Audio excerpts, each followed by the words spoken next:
Bridge of Courage. Maria sat nervously in her first English class in New York City. She had just moved from Mexico, and her hands trembled as she tried to write, "Hello, my name is Maria."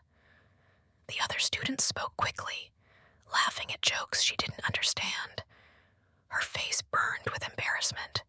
"I will never learn this," she thought. But that night, her abuelita, grandmother, handed her a notebook. "Every great journey starts with small steps, mija," she said in Spanish. "Write one new word every day." Maria followed her abuelita's advice. She labeled objects in her apartment: window, table, refrigerator. She watched cartoons with subtitles, repeating phrases out loud. At the grocery store, she forced herself to ask, "Where is the milk?" instead of pointing.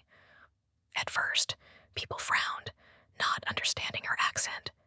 But then, one day, the cashier smiled and said, "Good job."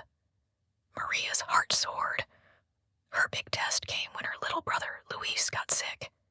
The doctor spoke fast, using words like symptoms and prescription. Maria's hands shook, but she remembered her notebook.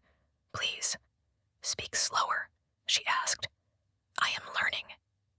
Instead of impatient sighs, the doctor paused. "Of course," he said kindly, writing down instructions. That day, Maria realized English wasn't a barrier, it was a bridge. 6 months later, Maria stood in front of her class, giving a presentation about her hometown in Mexico. She mispronounced mountains as moontains, but no one laughed. Instead, they clapped.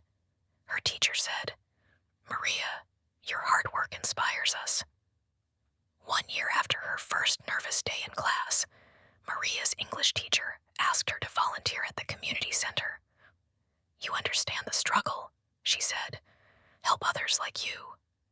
Maria hesitated. "But I still make mistakes." The teacher smiled. "That's why you're perfect. You show it's okay to try."